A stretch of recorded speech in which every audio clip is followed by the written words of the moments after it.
Our guest today is Robert Moss, a dream teacher, a prolific author, and the founder of the School of Active Dreaming. A survivor of 3 near-death experiences, Moss's life choices, big and small, have been guided by synchronicities, both inner and outer. We'll be talking about dreaming, shamanism, imagination, and much, much more. I am your host, Katherine Bell of Experiential Dreamwork, and welcome to the Dream Journal. A dream can be meaningful, even if you don't know what it means. I'm going to start with a dream moment I had recently. I found I was being pulled in one direction. There was like a group of people playing music, and I was being excluded from them. This is terrible. I could not join them. And there's another group of people playing music, and I desperately go follow them, and I can't catch up to them. But then I look around and I notice that bit by bit, I'm in this grove of a beautiful moonlit trees and grasses. And like, that's what I remember most from the dream now. I've been working with this moment of just being in the grove. Maybe I don't have to pursue places where they don't want me, or I don't have to pursue something that's not here for me now. I can just be in the grove with the magical moonlight. So that's what I've been exploring. Robert Moss, so good to have you on the show. Catherine, I want to be back in that grove. Have you gone back into the dream? I want to be there. Absolutely. And I want to experience the dream. You're about experiential dream work.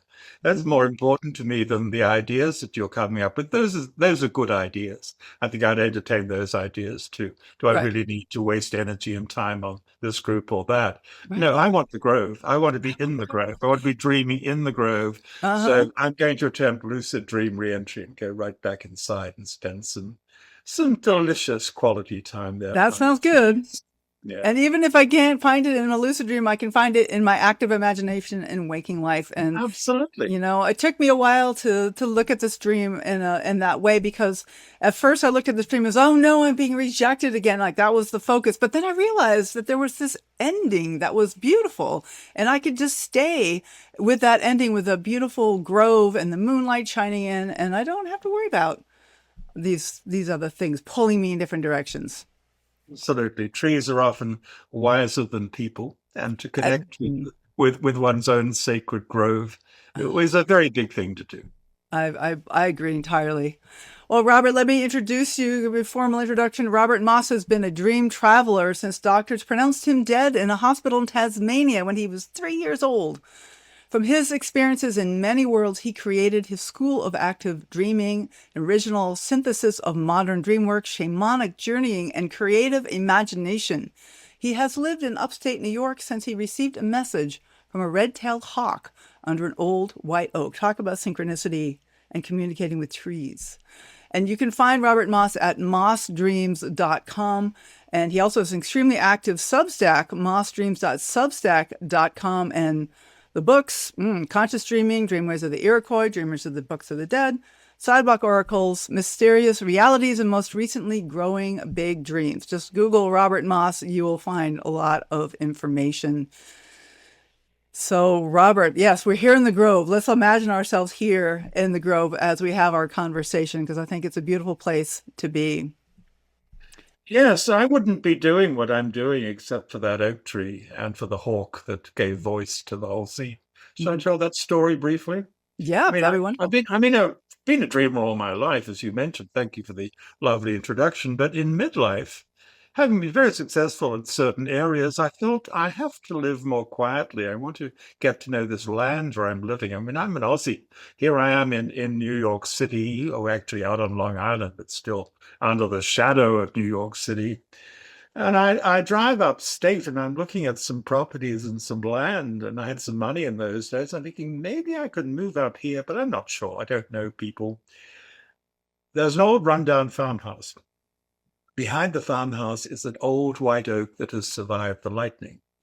So I sit down under the oak, I lean against the oak that my ancestors knew, and a red-tailed hawk starts spiraling down, circling round and around, squalling at me in a language I might understand, but I don't speak Hawk, and drops a feather between my legs. Oh, wow. So you talk about synchronicity or coincidence as a secret handshake from the universe. This was an unsecret wing brush. And it wasn't the only reason that I bought the farm, but I did buy the farm. In a good way, not the And farm. on the farm, I started dreaming with the hawk. The hawk would come in that liminal state between sleep and awake, where I do a lot of my best work in that hypnagogic zone. I have done that all my life. It's an area that is not talked enough about in the sleep and dream community, but for me, it's been prime time, the hypnagogic zone. One night, I found myself flying out of my body, quite naturally, nothing unusual about it, flying over Lake Champlain to the north of where we were living. And I'm drawn into a cabin in the woods, and I notice on the flight I'm wearing the wings of a red-tailed hawk. That's how I'm getting around. That's where I met a native woman who lived a long time ago, who became a teacher of dreaming and what dreaming can be for me, and a Rondiwano, a woman of power. I had You to say learn her name again? well, it's a generic term. A Rondiwano is an Iroquois term for a woman of power, like a shaman, like a healer, a Rondiwano. And I had to learn her language because she would only speak to me in her language, which is archaic Mohawk with some Huron-Wendat in it. And so this was a turning point in my life, and it came about because I was under that tree, and the tree and the hawk gave me the message. And then the time came a few years later to move, and Dreams and Synchronicity prepared me for the move, and it was all put together. The woman who bought the property was a great conservator for the land. I told her to talk to the oak. She talked to the oak. She put horses on the land. It was all beautiful. And we're leaving, and the farmhouse has been broom swept, but I have to go back in for the third time. We're ready to go. We're leaving the place. We've sold the property. I go back in, and in the family room, we had added to the old farmhouse. In the big fireplace we had added, behind the fire screen is a rustling, and I removed the fire screen, and there's a young hawk, a fledgling hawk, in the hearth. So my last action on the land that I purchased because of a hawk is to carry the young hawk outside next to my hut and watch it fly into the branches of the oak tree where the hawk found me several years before. So live long enough and you might get this sort of looping pattern of synchronicity and dreams, and they interweave. And that's how I like to live. Yeah, yeah. Talk about synchronicity coming around again. And I wanted to go back to this idea about hypnagogia. Like, this is the state between waking and sleep. And then again, it happens again in the hypnopompia in the morning, when between sleep and waking. But there's a state where we're kind of in the REM state, but we're still awake. Is that, of course, that's the technical way of saying it. It could come at many points during the night. It could come at the onset of sleep when you're not asleep yet. Yeah. It could come any number of times during the night, depending on how often you wake or half wake from sleep. I've always been a skimpy sleeper in terms of the length of time I spend asleep. I am rarely asleep for more than 2 or 3 hours. I'm usually in some other state, and often I manage something approximating continuity of consciousness. In other words, I maintain some level of awareness all night long, and it's generally to be rested, not always. So it might come in the in-between states. You get up, you go to the loo, go to the bathroom, you're lying in bed. If you're not cussing yourself because you're not asleep, you might find that you could slip into a state of relaxed attention and images will rise and fall, or you might have an agenda.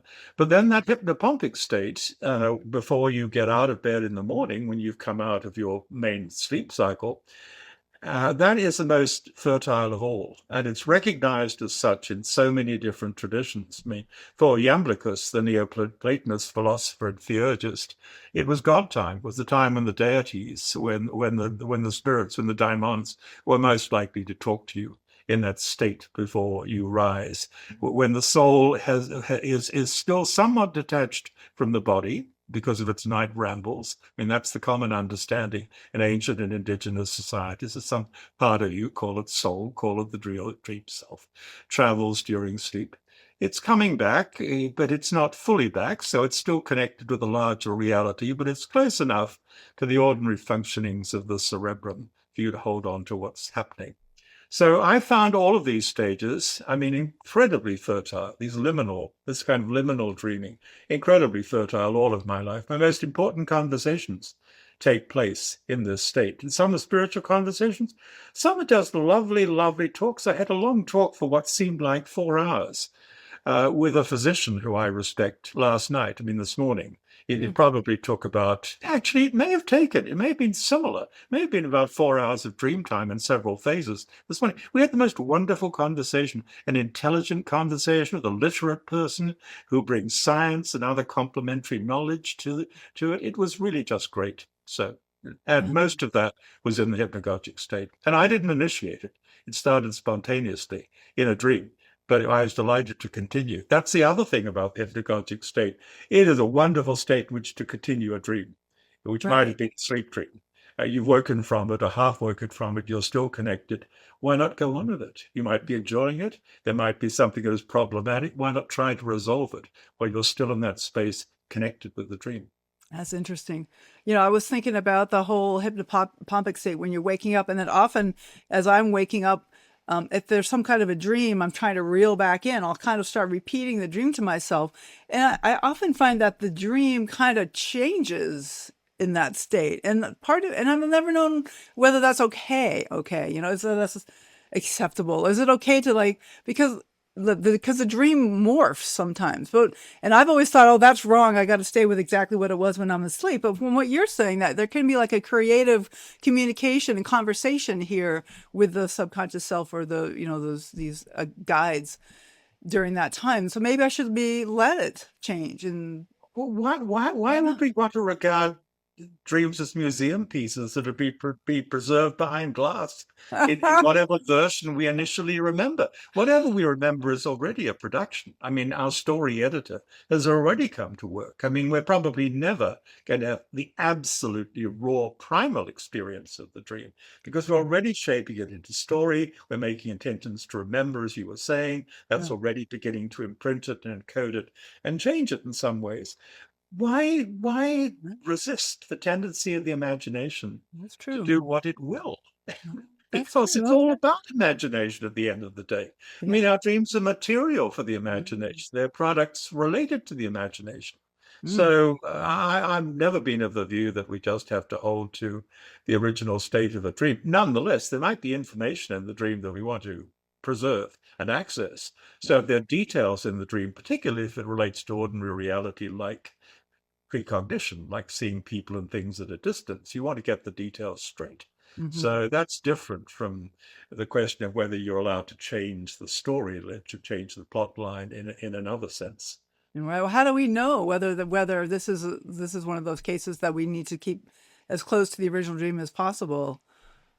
Intuition. Well, I think one of the things that my friends who are dream workers in this country still don't take seriously enough is in dreams we are forever seeing glimpses of what will happen in ordinary life.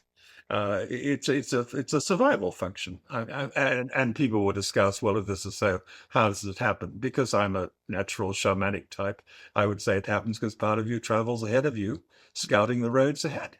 And it shows you things that will happen, but more interestingly, it shows you things that may or may not happen, depending on whether you can read the information correctly, check it, and apply it in an intelligent way. I wouldn't be talking to you in my understanding of life if I hadn't avoided death on the road 3 times by glimpsing a possible death scenario on the road 3 times, checking the information, taking appropriate action to avoid, for example, the collision with an 18-wheeler coming down the hill at twice the legal speed limit at that particular intersection in that town on that day, 2 weeks after the dream. So, I know, as somebody who has recorded dreams, as you have done for a very long time, but has always kept this in mind, that I want to ask of any dream, could this happen in some way in the future, literally or symbolically?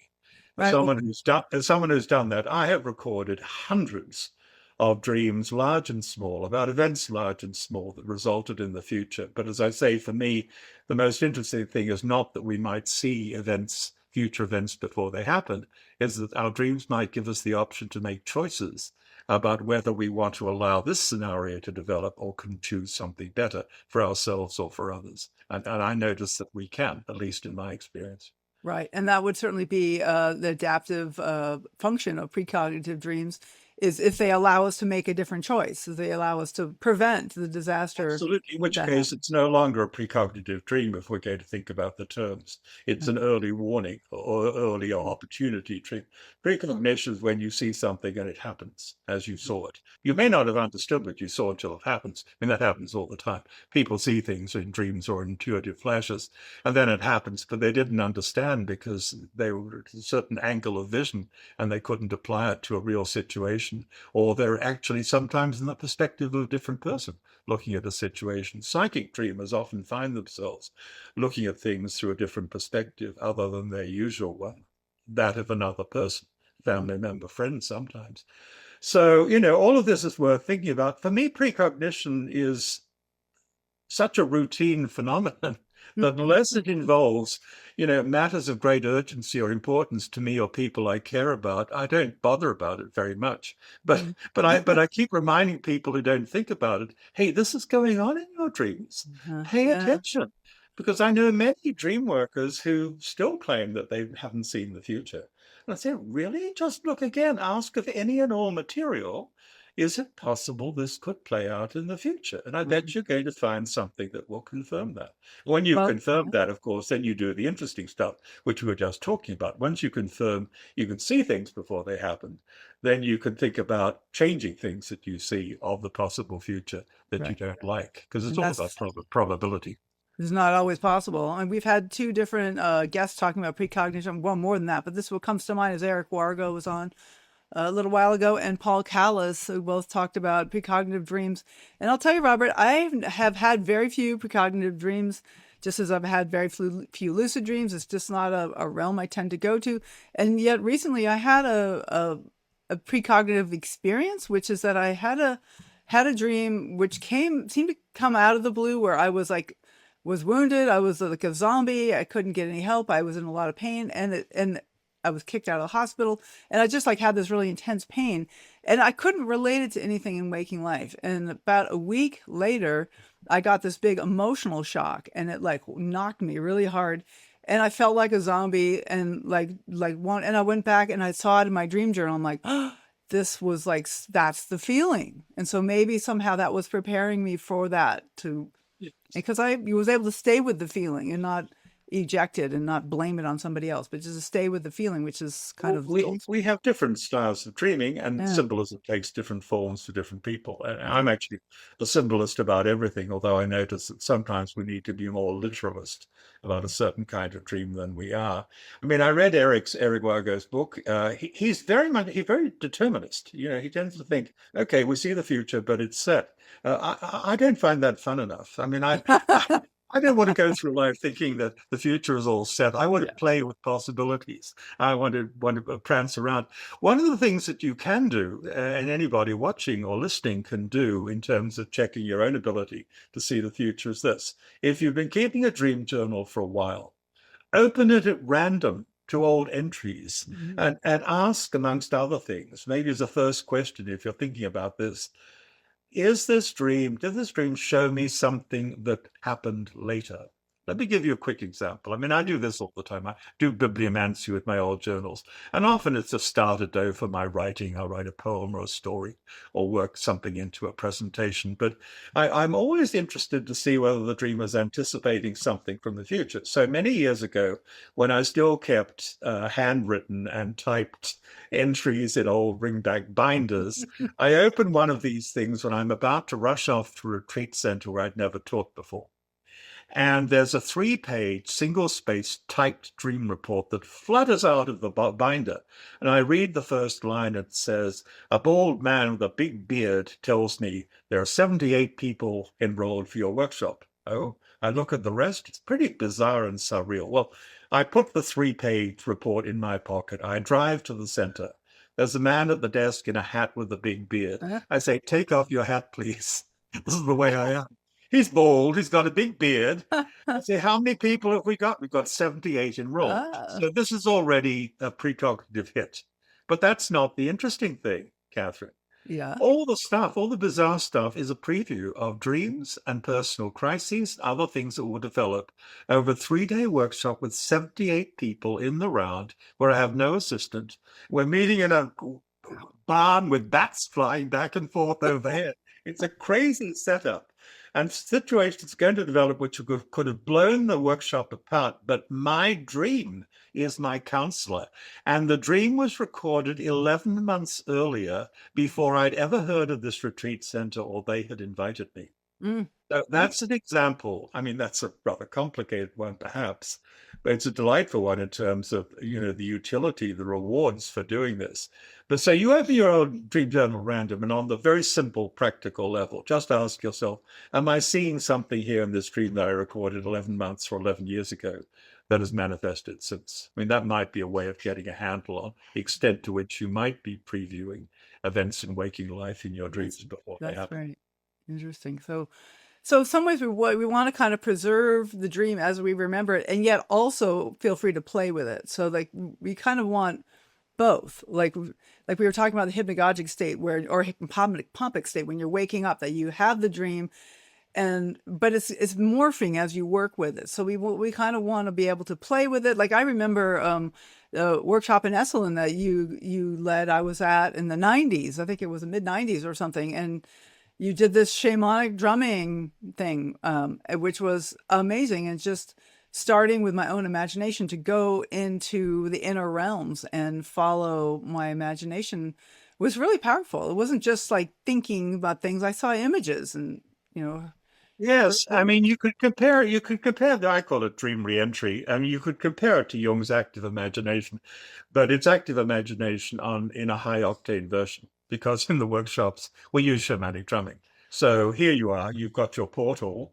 What do you want to know? What would you further like to experience? Where is this dream inviting you to go? That might be an interesting way to think about the grove of trees. And along the way, perhaps you check out what's going on with the two groups that weren't friendly to you. Do they matter or not? Who are they anyway? How do they relate? So you might have subsidiary intention. But if you're the dream you open with is my dream, I want to get to the grove and I want to communicate with the trees themselves, the spirit of the grove. Who knows what might emerge? A hamadryad, as a big spirit of the trees might emerge. I might find that there's a tree there that is my cosmic elevator that can take me to the 3 tiers of the shaman's universe, for example. I might find that I can simply rest and recuperate and dream inside the world, the heartwood of a tree, So we use shamanic drumming in the workshops to synchronize the experience of the whole group, to fuel and focus the journey so that distraction is driven away. At home, I very rarely use drumming for myself. I just got into the habit of flicking the switch or keeping the switch on, because often, I don't know about you, but often as I surface from a dream, that it was not initially a lucid dream. I've become quite lucid inside the dream, and I don't fall out of it. I'm still connected to it, so I can continue. And I might want to continue because I want to hold on to the information and get some more. I might want to continue because I'm having a really good time and I want to go on with it. I mean, last night was simply this absolutely wonderful conversation, best kind of conversation with someone who's literate and brings knowledge of books and science and scholarship in the world beyond your own. That kind of really, really good, challenging and beautiful conversation. You might be having a romance on a tropical island. You'd like to continue that for a bit longer. Why not? Or you've been menaced or challenged by something that you might even be in danger of leaving it as a broken dream, a nightmare. A nightmare in my lexicon is a scary dream you ran away from. You left it unfinished. It's not just a bad dream. It's one that you unfinished dream. You're too scared. It's an unfinished dream. And if you're in that kind of situation, if you can pull yourself together, if you can brave up, your best remedy is going to be to stay with the dream and try to resolve things on their own ground. And even if it's scary. Yes, if you have the ability to call in allies and resources to help you, but maybe you're not ready to do that in that moment. Maybe you'll have to try it again. But re-entering a dream is the best solution, the best cure, the best healing for nightmares long term. Whether you can do it right away or you need to gather your strength and gather your resources, because you so often find that what is challenging in a dream is in some sense your own power. And if you can face your fear and go beyond it, you can claim that power and let it claim you. And it's a powerful thing, because so many people have nightmares and they therefore block out their dreams, and yet that nightmare is knocking on the door with something important. And like you said, it's usually your power. something that you can Can I really. tell you a story about this, about somebody who stopped dreaming because she was scared by a nightmare, and then what happened? I think actually the reason for dream drought, the absence of dream, in a lot of people in our society is they were scared by something in their dreams, maybe very early on, Hmm. and in one sense or another tried to close the door on their dreams. So I was teaching in France, teach a lot near Montpellier in southern France. And we had a French girl there who done all sorts of spiritual practice, this, that, and the other, yoga, kung fu, meditation, shamanism. Mm. But she was really ticked off in the workshop because people were coming down to breakfast and sharing dreams at the breakfast table. And she said, I don't have any dreams. I don't dream. I do these other things, but all you people are there talking about dreams over your coffee and baguette, and I don't have any. I said, really? What's the last dream you remember? She looked at me and said, I was 9 years old. Oh. I dreamed that a stranger offered me some chocolate, and I love chocolate, but I couldn't see clearly. And my parents said, "Don't take candy from strangers." And I came out of the dream screaming, "Maman, Papa!" And they came and said, "Oh, it's only a dream. Go back to sleep." So I prayed, good Catholic girl. I prayed to Mary and Jesus and all the saints and angels, no more dreams. And for 30 years, No more dreams. no dreams. Wow. So I said, "Okay, how'd you like to go back inside your dream? Open the curtain." Apparently the hand was coming from behind a curtain. See what's going on. She starts shaking. She knows about shamanic journeying, but this is still with her and it scares her. She says, "Will you come with me? Will you come with me?" I said, "All right, we'll form a little pod of dreamers. We'll form a little group of 4. We'll back you up, but you'll do the work." So I'm drumming and everybody's in little groups and they're gathering around dreamers and they're supporting their dreamer going back in her dream. She goes back inside. She opens the curtain. And the stranger has angelic features and angelic luminosity. And Oh. my God, my God. And then the features resolve. It's a man she remembers. It was her father's best friend. And she loved this man. He was like a second father. She says, "You, it was you. Why'd you scare me?" He says, "Oh, Cherie, you've forgotten. I was killed in that car crash. My face was mutilated. I couldn't let you look at it. I didn't want to scare you, but I wanted to give you something sweet. So I did the best I could." Next morning, residential retreat, she's first at the breakfast table. She tells us 6 dreams. Vroom, vroom, vroom, vroom. The woman years, vroom, vroom, vroom. It's like there are fireflies in the room, aspects of her soul, her dreaming self that have come back. That's so amazing. If you bring back the dreams, you can bring back more of soul, and the two things are connected. Robert, this is wonderful. This is Robert Moss. I'm so happy to have you on the show. You can touch with Robert at mossdreams.com. We've got a lot more to go after the show, after the break here. I have a question from an Instagram follower, and I also want to ask Robert Moss about a Carl Jung quote, which I think is fascinating about "A dream lives, is a living thing." And so I'm going to ask Robert about that. So, next week, our guest will be Dr. Satya Bayak, who will be talking about Carl Jung, the Red Book, and the search for meaning in early adulthood, a time she calls quarter life. This is the Dream Journal, and I am Katherine Bell of Experiential Dreamwork. Thank you so much for your generous ratings and reviews for the pod and for sharing episodes on your social media. To help us spread interest in dreaming, please follow us by looking for hashtag The Dream Journal and at Experiential Dreamwork on your favorite social media. But most importantly, consider telling your friends about the show. It's a chance for you to start talking about dreaming with them. You might just find your next dream sharing buddy. Our guest today is the fabulous Robert Moss. His webpage is mossdreams.com, and we are talking about shamanism, hypnagogia, active imagination, and so much more. So I'm hearing these fabulous stories. Robert, these are just really enjoying these stories. And I wanted to start with a quote that you sent me when we first started negotiating about this podcast, picking the date and all that. You sent me this quote from Carl Jung, and I wanted to hear what your take on this quote is. I had not heard this one before.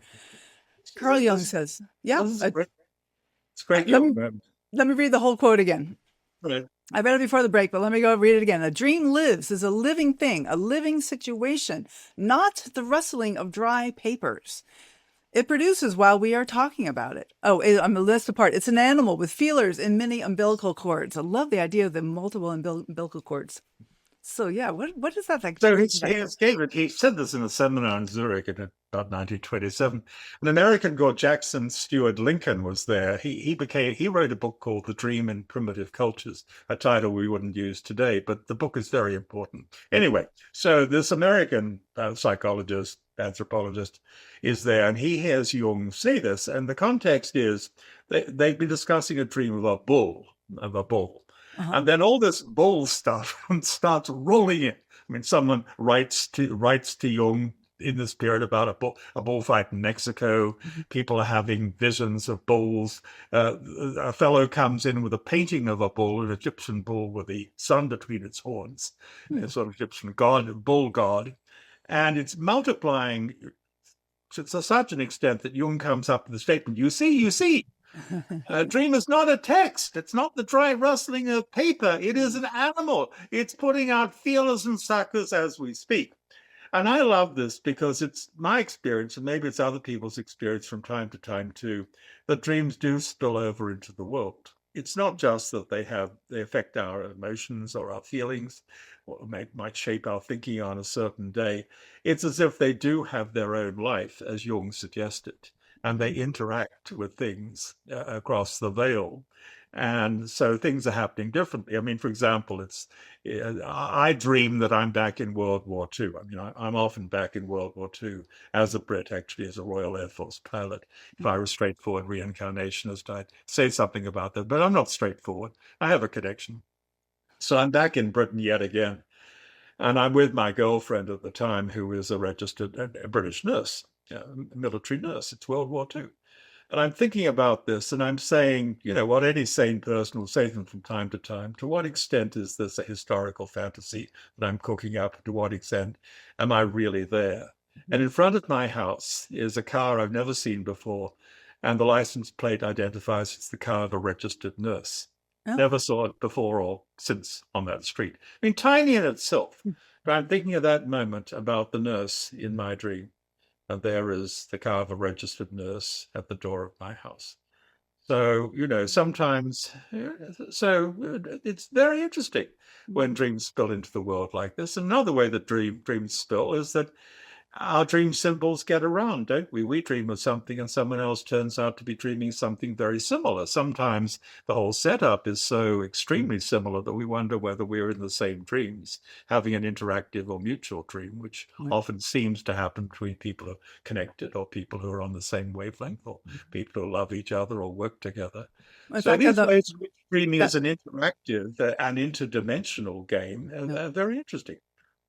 Right, that workshop that I did with you and Esselin, the last night of the workshop, you said let's all set an intention to meet at this canyon, which was a picture over the fireplace in the room where we were meeting. I don't know if you remember this, but it was like this beautiful red, this kind of Southwest canyon, and let's all meet there and like let's see if we have a co-dream. And all night long I was like, I gotta get there, I gotta meet there, and I did show up, and I saw a couple other people, and the people who that I did see had dreams about it the next morning, because we all compared notes the next morning, and some people did have the dream, some people didn't. And it was like a kind of an intentional co-dreaming experiment, because we didn't have relationships with each other except for the workshop, which we've been doing this work all this week, but we didn't have personal relationships, and yet we were able to intentionally meet up in this place. We went traveling. Dream destination travel is what I sometimes call it. I set these experiments up quite often in workshops, including the online workshops that I currently do.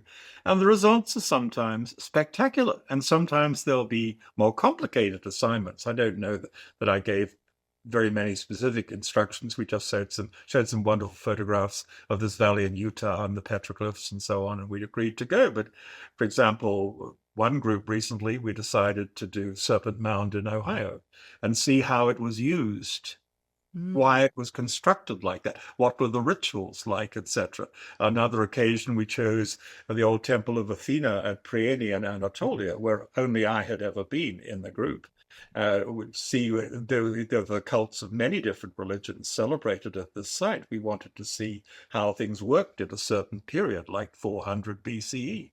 And the results that came back made group logs that run to scores of pages with all sorts of details, with clues that can be checked out with some research. So we're doing dream archaeology in both of those examples, getting information which then, with some scholarship and some research, we could expand and in some cases confirm.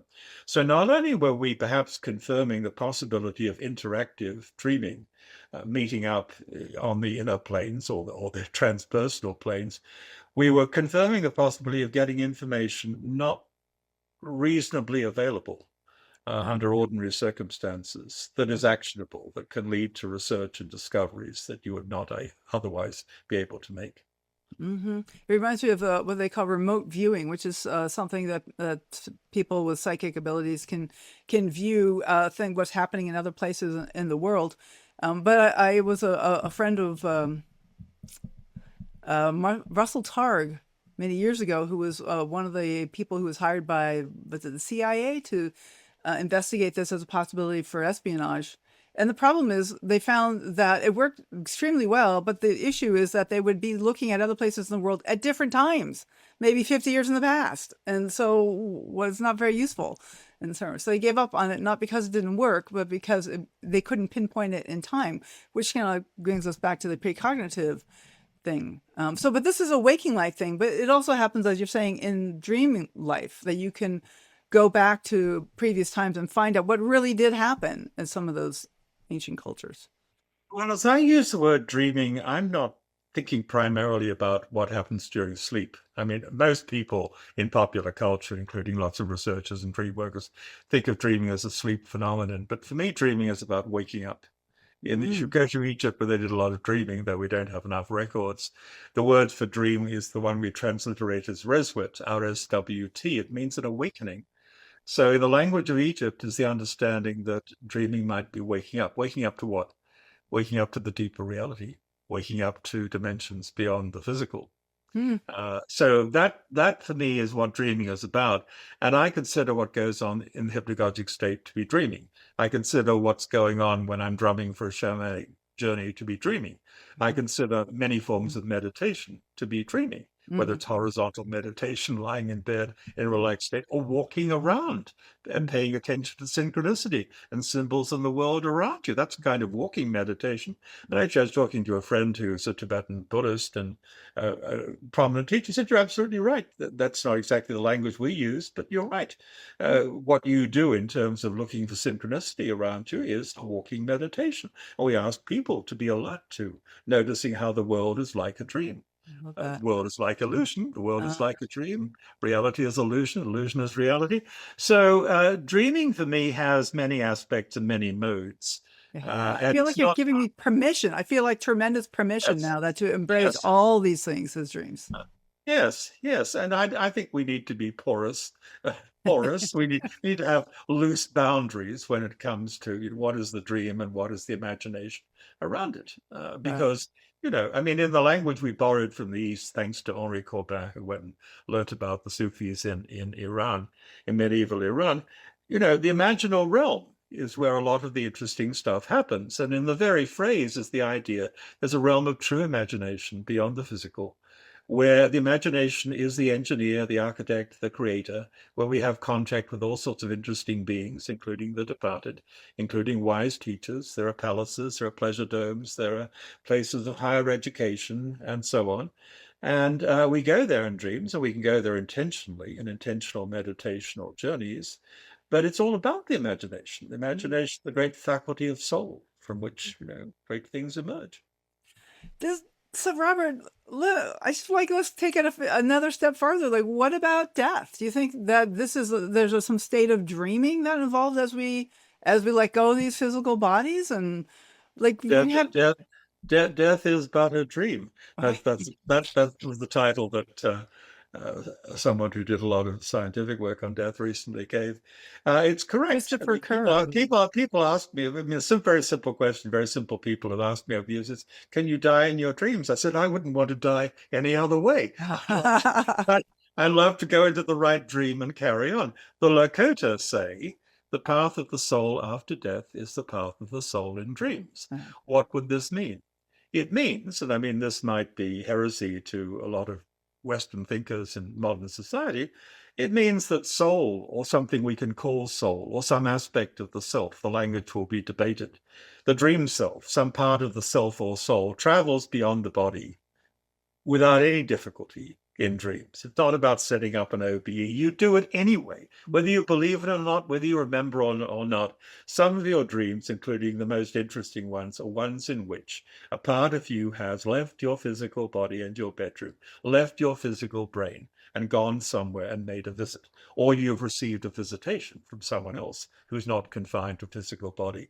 When I first started talking about my dream encounters with the Arondiwano, the Iroquois woman of power, with the elder of the Six Nations of the Longhouse, which is the Iroquois people, he said to me very matter-of-factly, "Oh, you made some visits and you received some visitations." This is the old understanding, the oldest understanding of dreams on the planet. Dreaming is traveling. What is traveling? It's a part of you, which in English we might call soul. We can never really agree on what the soul is. Virginia Woolf said, you start writing about the soul, it disappears. I mean, you can't do it. So these are slippery words. But the idea that an essential part of us, essential part of our identity and energy, travels in dreams is very widespread.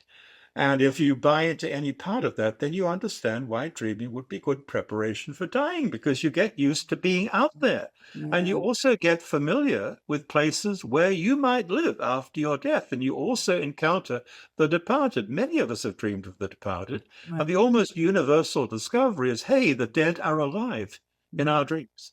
Isn't that the almost universal discovery? Yeah. Sometimes they have to jump up and down and say, look, I'm alive, I'm alive. Sometimes we're skeptical and won't initially believe them. But we make that discovery, we get at home in an element beyond the physical world. So dreaming is, you want to prepare for death? Use your dreams. And of course, that's at the center of Tibetan yoga. I mean, that's what the dream yoga is all about. It's about preparing for dying correctly, dying the best possible way. Actually, one of the lamas who showed a real sense of humor when he said this, said, dreamers, if you're a frequent flyer as a dreamer, you get an upgrade. You can fly first class. Lads. Is that the lucid class when you get into the first? Right. Actually, I'm launching a new immense online series of classes in October called Psychopomp Training. It's all about applying the techniques of shamanic dreaming as I do it to death, dying, and the afterlife. So this is one of my favorite subjects, as you probably know. Fabulous. Yeah, no, this is something that's close to my heart as well. And Jean Van Bronckhorst was on the show a little while ago, talked about helping people die, like having lucid dreams and finding people who are ready to die and helping them let go. And like as to be a psychopomp, leading people beyond to their beyond. I think I've had Jean on my own show. I appreciate her understanding of these things. I have actually found that if you can just get someone who is approaching death to remember and talk about their dreams, you've already accomplished something wonderful. No process is necessarily involved. Just to get them open to the fact that they are dreaming. They may not have thought about this, may not have remembered or talked about dreams most of a lifetime. It already brings about, it engineers a tremendous change, right, and helps get them ready. Well, it's interesting. My mom, who is 93, is she always says when I talk about my dream stuff I'm doing with dreams, she's like, I don't remember any dreams. And yet she's gotten into the state lately where she's like, life feels like a dream. She's like, am I dreaming? This feels like a dream. And so maybe she's accessing it through the waking state. Well, I think as we get older, and hopefully she hasn't succumbed to any of those conditions that people give nasty names to, like dementia and so on. But with or without that, as we get older, I think that part of us is more likely to be out and about in the sense of traveling beyond the body a little bit and exploring what things are like. And you might not remember it from sleep dreams, but in a sense, you might be doing it to some extent all the time. Getting ready, getting used to being somewhere beyond the body. I found that with elderly people who've not remembered dreams and might be interested or might not, one of the things that often brings about a breakthrough is to start talking to them about an animal that they loved. I'm thinking of one elderly lady, for example, who just would get so excited when I asked her, tell me again about her beloved corgi dog. And then after, we just have conversations like that over a cup of tea. They said, Robert, I dreamed of him. He's in my dream last night, and he showed me this, and he took me to this lovely garden, and so on. So whether that's the guide putting on a mask or whether that's a projection of wishful thinking, we can go to that conversation. We don't really need to. It's working. It's She's dreaming working. now because it's been made safe and pleasant, and it involves a beloved furry friend. I You love know. that. Well, I have one more question here, Robert, which is from Instagram. Was about one of your Substack posts called "Don't Let Me Sleep Too Long." And I went and looked at the post, and it was very much a poem. It was like sometimes you have poetry and then you have prose, and I think it is this, a poem. Yes, yeah. So I'm this known person, to commit poetry. yeah, go ahead.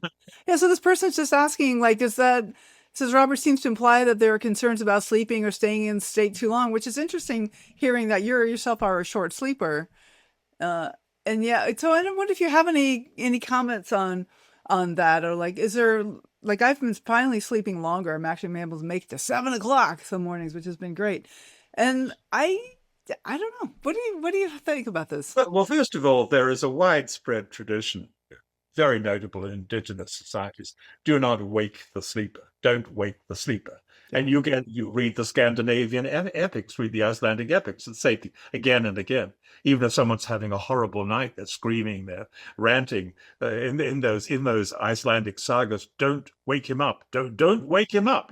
Let him go through it all. Let him enjoy it all. I mean, that's that He's ironic. not done. Someone is screaming and having a horrible dream, but don't wake them up, because the understanding there is that if you rouse someone from sleep, their soul or whatever part of them is traveling might not be able to get back to the body right away and could even be lost. So that's a tradition in ancient and indigenous societies, but that's not what I'm writing about. Okay. I'm writing about the fact that for me, if I spend a long time in sleep, I often come back feeling depleted and I understand that this is because part of me has been traveling in a subtle energy body, perhaps even part of the etheric body, the heavier aspect of the subtle vehicle, and is subject to travel fatigue. And that is subject to the bruises and things that will happen to your astral body when you come back. You see, we don't have an agreed upon, to put it mildly, spiritual anatomy for these things in the West. And they do in the East, they do in indigenous traditions. They used to have it in ancient days. The Neoplatonists certainly had one. But people don't seem to have clarity on the fact that, yes, we have a physical body. Yes, we have a brain or mind. We also have subtle vehicles of consciousness, so that when we go dreaming, typically we are not disembodied thought forms.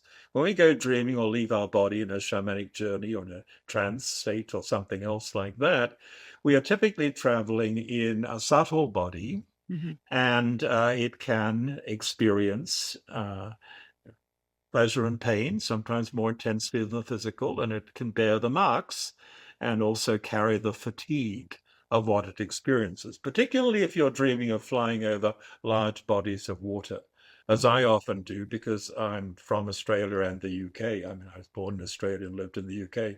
I'm often in Australia or the UK at night. And guess what? A lot of water I'm between those not two for too places. long.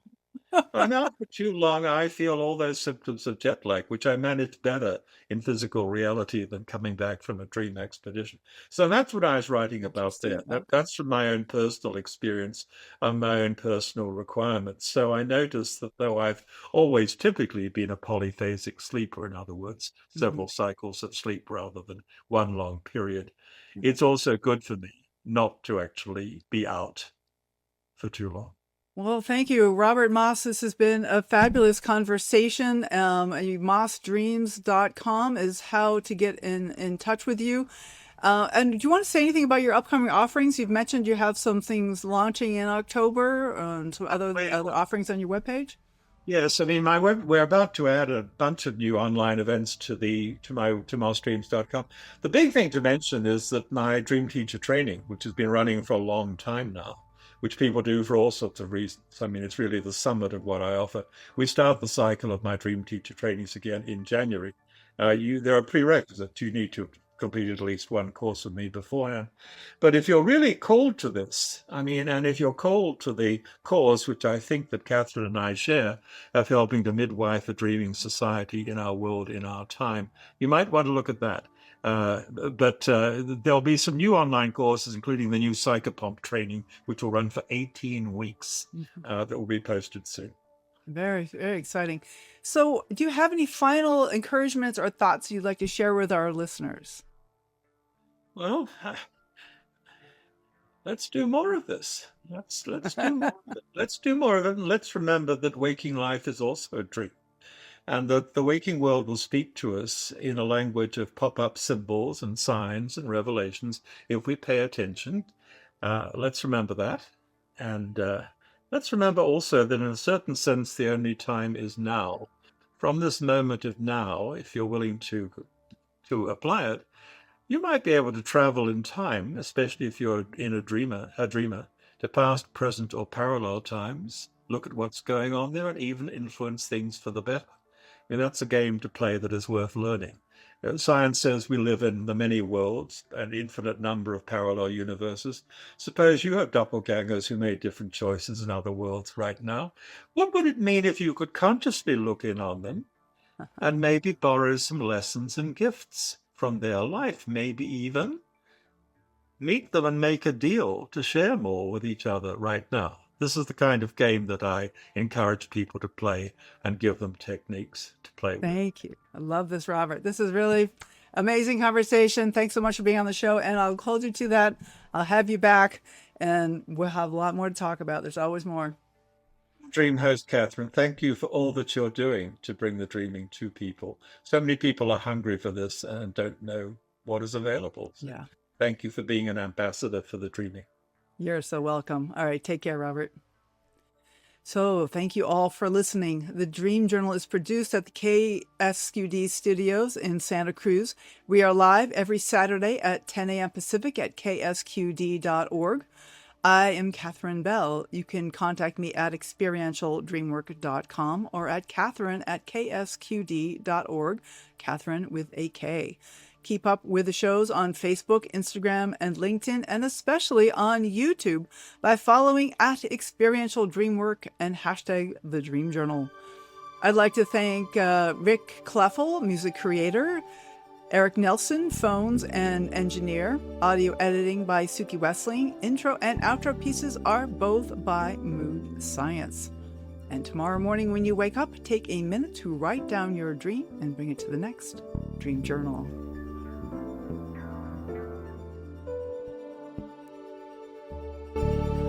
There's a